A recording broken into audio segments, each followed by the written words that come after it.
Hi friends, ఈరోజు నేను మీకు శక్తిపీఠాల గురించి ఎక్స్ప్లెయిన్ చేయబోతున్నాను. ఈ శక్తిపీఠాల గురించి ఎక్స్ప్లెయిన్ చేయమని నన్ను చాలామంది అడిగారు. అందుకే వాళ్ళందరి కోసమే ఈ శక్తిపీఠాలు చేయబోతున్నాను.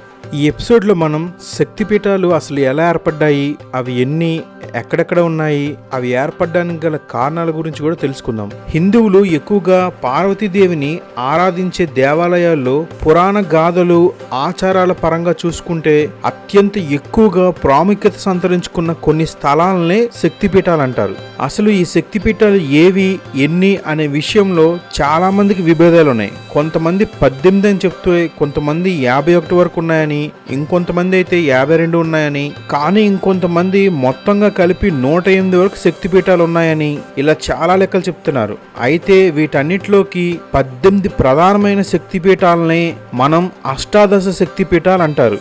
ఈ శక్తిపీఠాలు ఎలా ఏర్పడ్డాయన్న దానిపైన పురాణ కథ ఒకటి ఉంది.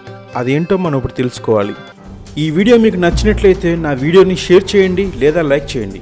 రెగ్యులర్గా నా అప్డేట్స్, నా వీడియోస్ మీకు కావాలంటే మాత్రం నా ఛానల్ని తప్పకుండా సబ్స్క్రైబ్ చేసుకోండి. ఒకప్పుడు దక్షుడు బృహస్పతి యాగం చేశాడు. ఆ యాగానికి అందరి దేవతల్ని, దేవుణ్ణి ఆహ్వానించాడు. కానీ ఆ యాగానికి కూతురైన సతీదేవిని గాని, తన అల్లుడైన శివుణ్ణి గాని ఆ దక్షుడు ఆ బృహస్పతి యాగానికి వారిని పిలవలేదు. దక్షుని యొక్క కూతురైన సతీదేవే దాక్షాయణి. ఈమె శివుని యొక్క భార్య. ఈమె తన తండ్రి అయిన దక్షుని యొక్క మాట వినకుండా అతన్ని ఎదిరించి శివుణ్ణి పెళ్లాడింది. అందుకే దక్షుడు వీళ్ళపైన పగపట్టి ఆ బృహస్పతి యాగానికి సతీదేవిని, శివుణ్ణి కూడా పిల్లలేదు. అయినా సతీదేవి తన తండ్రి పిలకపోయినా ఆ బృహస్పతి యాగం చూడడానికి, దానిలో పాల్గొనడానికి తమ వద్ద ఉన్న ప్రమద గణాలన్నింటినీ వెంటబెట్టుకుని ఆ యాగానికి వెళ్ళింది. దక్షుడు తన పిలకపోయినా తన కూతురైన సతీదేవి ఈ యాగానికి రావడం అతనికి ఇష్టం లేకపోవడం వల్ల ఆ సతీదేవిని చాలా విధాలుగా దూషించాడు. దాంతో పాటు తన భర్త అయిన శివుణ్ణి కూడా చాలా భయంకరంగా దూషించాడు. మిగతా అందరు దేవతల ముందు ఇంత అవమానం జరగడం వల్ల ఆ సతీదేవి ఆ అవమానాన్ని సహించలేక అక్కడ జరుగుతున్న ఆ యోగాగ్నిలోనే దూకి చనిపోయింది. తన భార్య యొక్క మరణ వార్త తెలుసుకున్న శివుడు వెంటనే తన గణాలతో ఆ దక్షుడు చేస్తున్న యోగశాలను మొత్తం ధ్వంసం చేశాడు.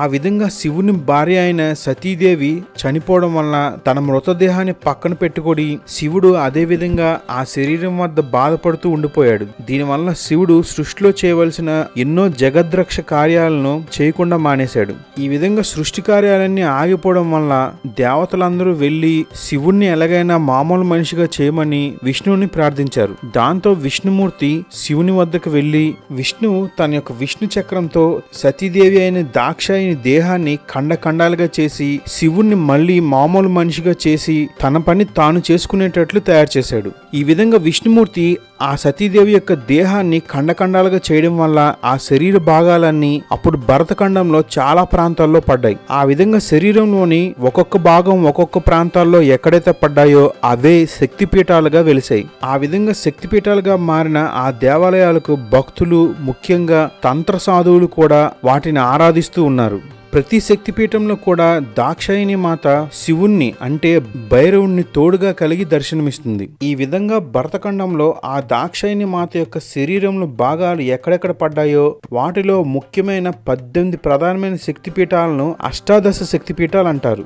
ఇవన్నీ కూడా ఎక్కడ పడ్డాయో అనేది ప్రామాణికంగా చెప్పబడే ఒక ప్రార్థనా శ్లోకం కూడా ఉంది. ఇక్కడ చూస్తున్నారు కదా, ఇదే ఆ శ్లోకం. ఈ శ్లోకాన్ని జాగ్రత్తగా పరిశీలిస్తే ఈ శ్లోకంలో ఆ దాక్షాయిని మాత యొక్క శరీర భాగాలు ఏ ప్రాంతాల్లో పడ్డాయో ఆ ప్రాంతాల పేర్లన్నీ మీకు ఈ శ్లోకంలోనే కనిపిస్తుంటాయి. ఈ విధంగా ఈ శ్లోకంలో ఉన్న వివిధ స్థలాలను కూడా గుర్తించడంలో కొన్ని భేదాభిప్రాయాలు ఉన్నాయి. కానీ ఒక వివరణ ప్రకారం ఈ స్థలాల్ని ఈ క్రింద నేను చెప్పే విధంగా వివరించారు. వాటిలో ప్రధానమైనవే ఈ 18. ఒకప్పుడు భారతదేశం భరతఖండంగా ఉండేటప్పుడు ఇప్పుడు మన భారతదేశానికి చుట్టువైపులో ఉన్న పాకిస్తాన్, శ్రీలంక, బంగ్లాదేశ్ ఇలాంటి దేశాలన్నీ కూడా ఒకప్పుడు భరతఖండంలోనే, భారతదేశంలోనే భాగంగా ఉండేవి. ఆ తర్వాత చాలా మంది భారతదేశంపై దండెత్తడం వల్ల భారతదేశం నుండి విడిపోయాయి. ఆ విధంగా చూసుకుంటే దేవి యొక్క శరీర భాగాలు భారతఖండంలోనే చాలా ప్రాంతాల్లో పడడం వల్ల అవి ఇప్పుడు శ్రీలంక, పాకిస్తాన్ ఇలా చాలా దేశాల్లో శక్తిపీఠాలు ఉన్నాయి. కానీ వీటన్నిటిలో 18 అష్టాదశ శక్తిపీఠాలని ఈరోజు నేను మీకు ఎక్స్ప్లెయిన్ చేస్తున్నాను. వాటిలో ఒకటి శాంకరి. ఇది ఇప్పుడు శ్రీలంకలో ఉంది. కానీ శ్రీలంకలో ఇప్పుడు ఆ ప్రాంతం ఎక్కడుందో సరైన ఆధారాలు లేవు.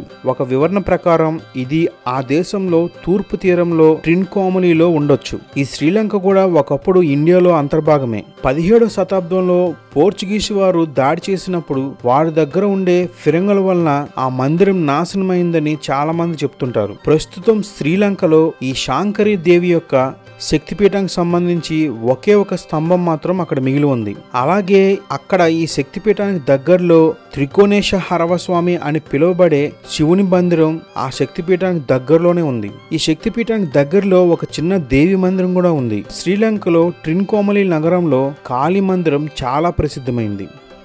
రెండో శక్తిపీఠం కామాక్షి శక్తిపీఠం. ఇది తమిళనాడులోని కాంచీపురంలో ఉంది. చెన్నైకి కరెక్ట్ గా 70 కిలోమీటర్ల దూరంలో ఈ మందిరం ఉంది. ఇప్పుడు ఇది ఎంతో ఫేమస్ మందిరం. అలాగే మూడోది శృంఖర. ఇది ఇప్పుడు పశ్చిమ బెంగాల్లోని ప్రద్యుమ్న నగరంలో ఉంది.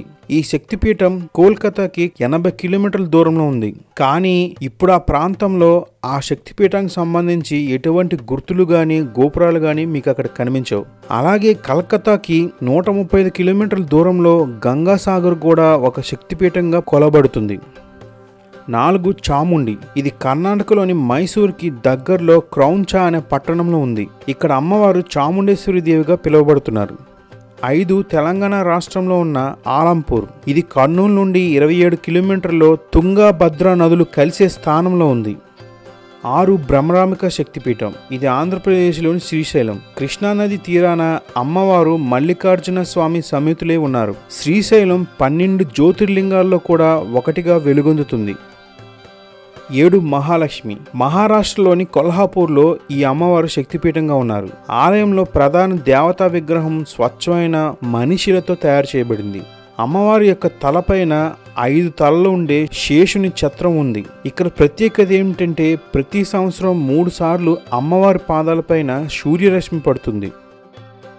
8 ఏకవీరిక. ఈ శక్తిపీఠం మహారాష్ట్రలోని నాందేడ్ జిల్లాలో మహుర్యం లేదా మహార్ అనే ప్రాంతంలో ఉంది. ఇక్కడ అమ్మవారిని రేణుకామాతగా కొలుస్తారు. షిరిడి వెళ్లే వాళ్ళు కూడా ఈ మాతని దర్శించుకోవడానికి చాలా అనువుగా ఉంటుంది. 9 మహాకాళి. మధ్యప్రదేశ్లోని ఉజ్జయినిలో ఈ మహంకాళి అమ్మవారు ఉన్నారు. ఇది ఒకప్పుడు అవంతి నగరంగా పిలువబడేది. ఇది క్షిప్రా నది తీర ప్రాంతంలో ఉంది.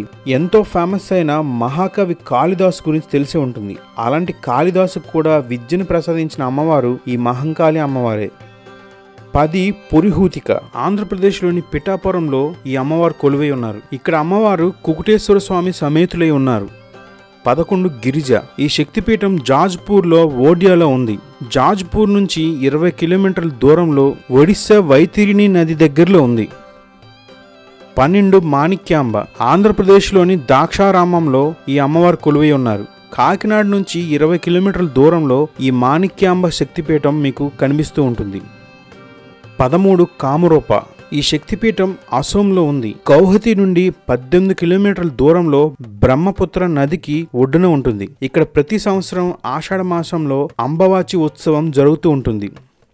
14 మాధవేశ్వరి. ఈ శక్తిపీఠం ఉత్తరప్రదేశ్లోని ప్రయాగ అదే అలహాబాద్లో ఉంది. త్రివేణి సంగమం సమీపంలో ఈ అమ్మవారిని ఆలోపిదేవి అని కూడా పిలుస్తూ ఉంటారు. 15 వైష్ణవి. హిమాచల్ ప్రదేశ్లోని కాంగ్రా వద్ద ఈ అమ్మవారి శక్తిపీఠం ఉంది.